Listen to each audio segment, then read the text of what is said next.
वक्रतुंड महाकाय शूरकोटि समप्रभा निर्विघ्नं कुरु मे देव सर्वकार्येषु सर्वदा स्वमुखस्यैकदन्तस्य कपिलो गजगर्णकः लम्बोदरश्च विघटो विघ्ननाशो विनायकः धूम्रकेतुर्गणाध्यक्षो भालचन्द्रो गजाननः द्वादशैतानि नामानि या पृथ्वी शृणुयादपि विद्यारम्भे विवाहे च प्रवेशे निर्गमे तथा संग्रामे संकटे चैव विघ्नस्तस्य न जायते शुक्लाम्बं धरं देवं शशिवर्णं चतुर्भुजं प्रसन्नवदनं ध्याये सर्वविघ्नोपशान्तये अभित्तसिद्धर्थसिद्धरतो पूजतो यासुरासुरैः सर्वविघ्नहरः तस्मै गणाधिपतये नमः। सर्वमङ्गल्यमाङ्गल्ये शिवे सर्वार्थसाधिके शरण्ये त्र्यम्बके गौरी नारायणी नमस्तुते। सर्वदा सर्वकार्येषु नास्ति तेषाममङ्गलम् एषा हृदयस्थो भगवान् मङ्गलाय तनो हरि। तदेव लग्नं सुदिनं तदेव ताराबलं चन्द्रबलं तदेव विद्याबलं देवबलं तदेव लक्ष्मीपते तेङ्गो यस्मरामि लाभस्तेषां जयस्तेषां कुलस्तेषां पराजयः येषामिन्देवरश्यामो हृदयस्थो जनार्दनः। यत्र योगेश्वरा कृष्णो यत्र पार्थो धनुर्धरा तत्र श्रीविजयो भूरता धूर्वाचा निमित्तमाम् स्मते सकलकल्याणं भाजनं यत्र जायते पुरुषं तमजानित्रं भजामि शरणं हरिः। सर्वैराः सर्वकार्येषु त्यक्तभुवनेश्वरः देवादिसन्तो न सिद्धे ब्रह्मक्षो जनार्दनः। विश्ववेशं माधवं लुण्डे दण्डिपाणि च भैरवं वन्दे काशीं गुहां गङ्गा भवानी मण्यकर्णिकां सरस्वती ध्यानः। या कुन्देन्दु तुषारहारधवला या शुभ्रवस्त्रावेता या वीणावरदण्डमण्डितकरा या श्वेतपद्मासना या ब्रह्माच्युतशङ्करप्रभृतिभिर्वेदैः सदा वन्दिता श्यामां पातु सरस्वतीं भगवतीं निःशेषजाड्यापहाम्। श्रीनारायण ध्यानम् शान्ताकारं भुजगशयनं पद्मनाभं सुरेशं विश्वाधारं गगनसदृशं मेघवर्णं शुभांगं लक्ष्मीकान्तं कमलनयनं योगवृद्ध्यानगम्यं वन्दे विष्णुभवभयहरणं सर्वलोकैकनाथं। श्रीकृष्ण ध्यानम् वंशी विभूषितकरां नवनीलदाभा पीताम्बरादरुणविं वफलाधरोष्ठा पूर्णेन्दुसुन्दरमुखा दरविन्दनेत्रा कृष्णा तत्परं किमपिता त्वमहं न जामि। कृष्णा तत्परं किमपिता त्वमहं न जामि। शिवध्यानम् गले रुण्डमालं तनौ सर्पजालं महाकालकालं गणेशाधिपालं जटाजूटभङ्ग तरङ्गै विशालं शिवं शङ्करं शम्भो नाथं भजामि। वागर्था विश्वम्भृतौ वागर्था पतिपत्तये जगतः पितरो वन्दे पार्वती परमेश्वरः। नवग्रह ध्यानम् ब्रह्मा मुरारी त्रिपुरान्तकारी भानु शशि भूमिसुतो बुधश्च गुरुश्च शुक्र शनि राहु केतु सर्वे ग्रहा शांतिकरा भवन्तु। हे गणेश भगवान रिद्धि सिद्धि शुभ लाभ के सहित हमारे सभी विघ्नों हमारे सभी कष्टों को दूर करें। हे माता सरस्वती आपकी कृपा ज्ञान रूपी प्रकाश हमारे जीवन में प्राप्त हो। हे लक्ष्मी नारायण, हम आपको बारंबार प्रणाम करते हैं। आपकी कृपा हमारे जीवन में हमेशा बनी रहे। हे देवों के देव महादेव, कैलाश में निवास करने वाले, सर्वव्यापी सर्वअंतर्यामी आदि अनंत शिव, हम आपको बारंबार प्रणाम करते हैं। हे नवग्रह देवता, हम आपका ध्यान आवाहन करते हैं। इस संसार में जो भी प्राणी आता है, 84 लाख जीवों के अंतर्गत मनुष्य योनि में सबसे उत्तम योनि शास्त्रों में बताई गई है मनुष्य की योनि। मनुष्य की योनि परम दुर्लभ है, अत्यंत दुर्लभ योनि मनुष्य की योनि। बहुत अच्छे कर्मों और बहुत पुण्यों को करने के पश्चात व्यक्ति को मनुष्य की योनि मिलती है। और जो मनुष्य इस योनि को पाकर के भी अपने जीवन को सार्थक नहीं बना लेता, अपने जीवन को सतमार्ग में नहीं ला पाता, अपने माया के जंजाल में फंसा हुआ है, वह मनुष्य अवश्य ही पशु के समान निवृत्ति होती है। इसलिए बहुत अच्छे कर्मों के पश्चात ये मनुष्य की योनि मिली है। मनुष्य की योनि प्राप्त करने के बाद हम अच्छे कर्म, अच्छी वाणी और इस संसार में सत्य सनातन धर्म शाश्वत रूप से लेके और अपने जीवन का निर्वाह करें। मन शुद्ध करें, इंद्रियों को एकत्र करें। इंद्रियां हमारी बहुत चंचल हैं। इन इंद्रियों को एकत्र करके मन को स्थिर करें और स्थिर मन से ईश्वर का ध्यान करें।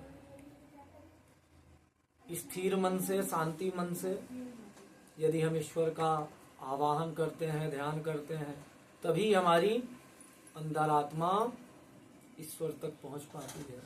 इसलिए सबसे पहले अपने मन को स्थिर करें। मन को स्थिर करने के लिए एकांत योग का सहारा ले सकते हैं। योग के माध्यम से भी मन स्थिर होता है। प्राणायाम भी कर सकते हैं, प्राणायाम से भी मन स्थिर होता है।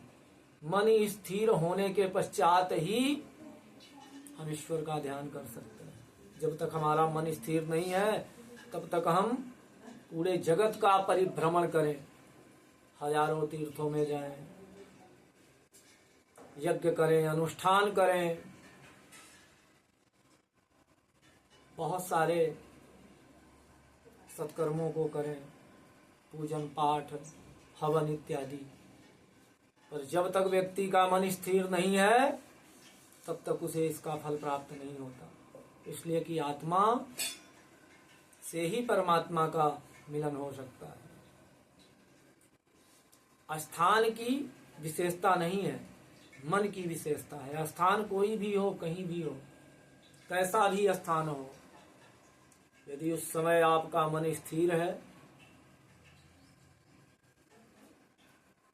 आपके मन की इंद्रियां संयमित हैं, तो आप ईश्वर को कहीं भी आवाहन करके बुला सकते हैं। मन सच्चा है, शुद्ध है, पवित्र है, मन में दया है, प्रेम है, करुणा है, भक्ति है, श्रद्धा है, तो भगवान अवश्य आपके पास आते हैं और आपके मन की इच्छाओं का निवारण करते हैं।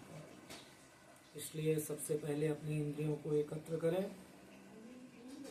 जब मन स्थिर होता है तो सबसे बड़ा, सबसे विशेष विवेक की प्राप्ति होती है, ज्ञान की प्राप्ति होती है, जो अमोल है।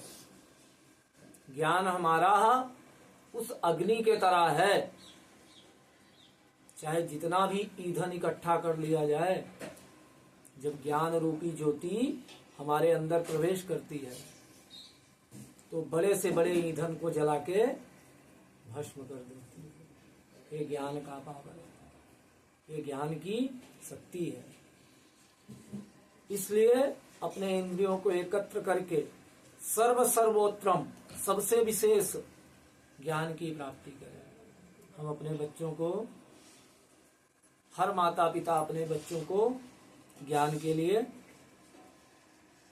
विद्यालय में शिक्षक से ज्ञान प्राप्ति के लिए प्रयत्न करते हैं। उन प्रयत्न को पूर्ण करने के लिए हम अपने शारीरिक और मानसिक दोनों तरह से संलग्न होके, स्थिर होके उस ज्ञान को प्राप्त करें।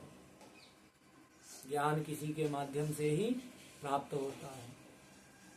गुरु कोई भी हो सकता है, गुरु की कोई जाति नहीं होती, गुरु की कोई पहचान नहीं होती। शास्त्रों में बताया गया है, जाति न पूछो साधु की, पूछ लीजिए ज्ञान। यानी अगर हमें ज्ञान लेना है तो उसके हमें जाति और उसके पहनावे से, उसके वेशभूषा से संबंध नहीं रखना चाहिए। हमें आवश्यक क्या है? ज्ञान। तो इसलिए हमें उस ज्ञान जिस किसी व्यक्ति से मिले, वो कोई भी हो सकता है, उम्र में हमसे छोटा भी हो सकता है, दूसरे जाति का भी हो सकता है। जरूरी नहीं है कि वो धोती कुर्ता या बड़े बड़े मालाओं से सुशोभित चंदन से जटाधारी हो, पर जिसके पास ज्ञान है उससे ज्ञान प्राप्त कर लेना चाहिए। ज्ञान कभी भी अशुद्ध नहीं होता। ज्ञान किसी व्यक्ति विशेष पर निर्भर नहीं है कि सिर्फ ज्ञान शिक्षक से ही लेना है या कथा ब्राह्मण से ही सुनना है। जिसका मन शुद्ध है, जिसका मन पवित्र है, जिसके मन में छल कपट नहीं है, जिसका मन स्थिर है, अगर वो हमें उत्तम ज्ञान की प्राप्ति करा रहा है तो हमें अपना गुरु मान के उससे ज्ञान की प्राप्ति कर लेना चाहिए। मन को शांत करके, वाणी को नियंत्रित करके और कर्म करते रहें। किस्मत के भरोसे ना बैठे। जो व्यक्ति किस्मत के भरोसे बैठे हैं इस संसार में कि भगवान हमारे साथ सब अच्छा करेंगे, हमें कुछ करने की आवश्यकता नहीं है, बस वो बैठे रहेंगे, कुछ होगा नहीं। भगवान ने हमें इस पृथ्वी में कर्म करने के लिए भेजा है कि आप जाएं, आप कर्म करें, फल की इच्छा ना करें। आपका हमारा कार्य क्या है? सिर्फ कर्म करना। यदि हम अपने कर्मों को अच्छे से कर लें, यदि हम अपने कर्मों को व्यवस्थित रूप से मन को स्थिर करके यदि हम कर्म करें, दूसरे तरीके से उदाहरण सुनिए, बिना विचारे जो करे सो पाछे पछताए। यानी हम यदि कर्म करने से पहले विचार नहीं करते, यदि हमने कोई भी कार्य करने से पहले हमें एग्जाम देना है, परीक्षा पढ़ाई करना है, यदि उस समय भी हम तैयारी नहीं करते हैं और एग्जाम में बैठ जाएंगे तो फेल हो जाएंगे। उसी तरह कोई भी कार्य करने से पहले उसका विचार करें और मन स्थिर करें और कर्म करें। कर्म का फल मिलता ही है व्यक्ति को। भूतकाल, वर्तमान काल, भविष्य काल। हमें भूतकाल बता रहा है कि हम वर्तमान में हमें कैसे जीना है। भूतकाल के किए हुए कर्म आज वर्तमान में हम भोग कर रहे हैं और वर्तमान में जैसा कर्म करेंगे वैसा भविष्य में भोग करेंगे। भूत, वर्तमान, भविष्य 3 काल हैं। इन तीनों कालों का एक दूसरे से संबंध जुड़ा हुआ है। आज क्या है? वर्तमान है, प्रेजेंट। तो वर्तमान हम भूतकाल का भोग रहे हैं। भूतकाल में हमने जैसा कर्म किया है, हमारे पीछे के कदम हमें देखना है, उस समय हमसे क्या गलती हुई है।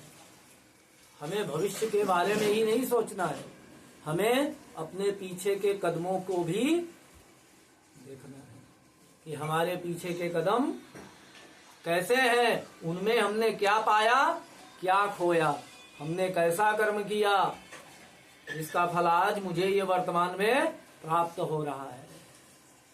अब वर्तमान में ऐसा कर्म करें कि भविष्य में हमें उत्तम फल की प्राप्ति हो। जो हमसे भूतकाल में गलती हुई है, अब वह वर्तमान में ना हो। इस संसार में ऐसा कोई मनुष्य नहीं है जिससे भूल ना होती हो, जिससे किसी प्रकार की गलती ना होती है।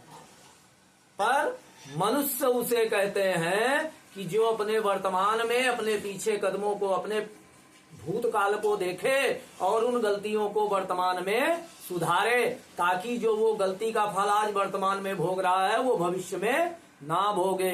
वर्तमान में ऐसा उत्तम कर्म करे अपने मन को स्थिर करके। दूसरा क्या कर रहा है, दूसरे के पास कितना धन है, दूसरे के पास कितना ज्ञान है, इससे हमें कोई मतलब नहीं। हमें सिर्फ मतलब है हमारे अंदर क्या कमी है, हम अपने कमियों को दूर करें। यदि मनुष्य अपने अंदर के कमियों को दूर कर ले, अपने अंदर के अवगुणों को ज्ञान रूपी प्रकाश से जला के भस्म कर दे, तो उसे किसी प्रकार और कहीं भटकने की आवश्यकता नहीं है। मन में ही आनंद उठाता हुआ एकांत में,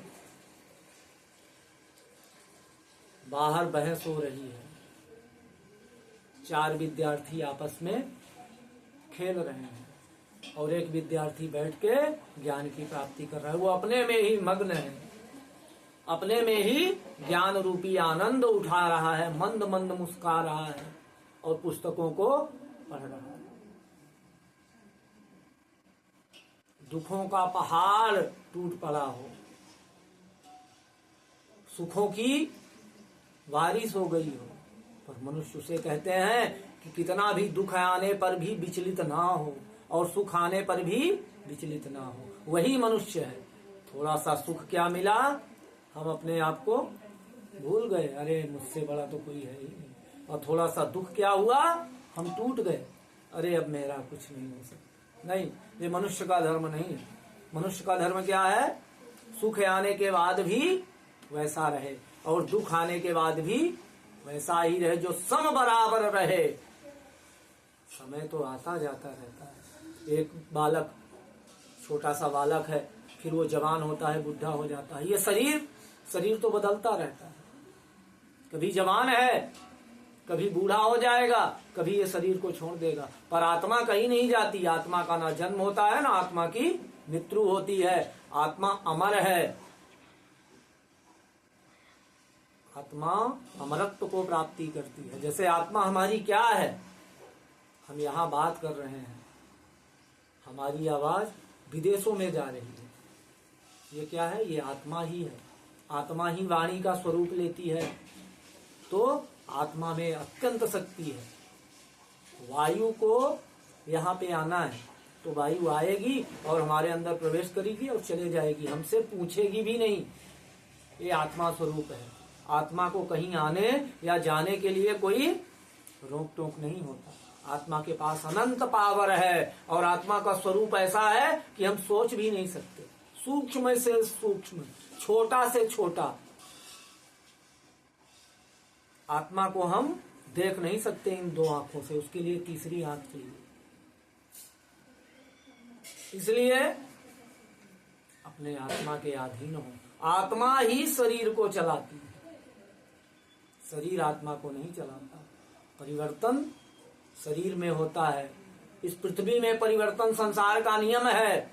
आज जो हमारे पास धन है वो किसी के पास पहले था, आगे भी किसी के पास होगा। ये सब आता और जाता है, पर व्यक्ति का विचार व्यक्ति का जो संकल्प है, व्यक्ति का जो कैरेक्टर है, वो नहीं बदलना चाहिए।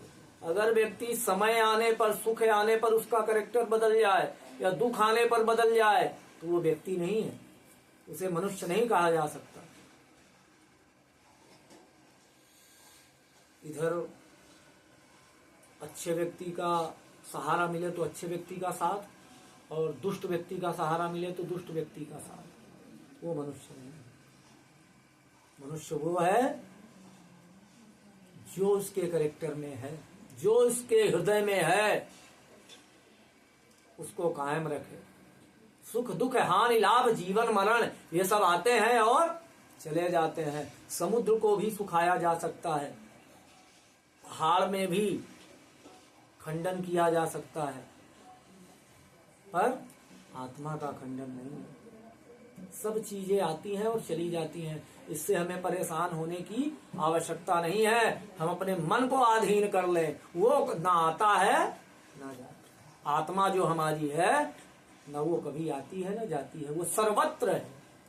मतलब उसका आना जाना नहीं है, बस हमें उसके पास, हमें उसे जानना है, हमें उसे पहचानना है। आत्मा का जन्म मृत्यु नहीं है। तो इसलिए सर्वशक्तिमान आत्मा स्वरूप परम ब्रह्म का ध्यान करें। हरि व्यापक सर्वत्र समाना, प्रेम से मगन होय मैं ज्ञान। यानी जो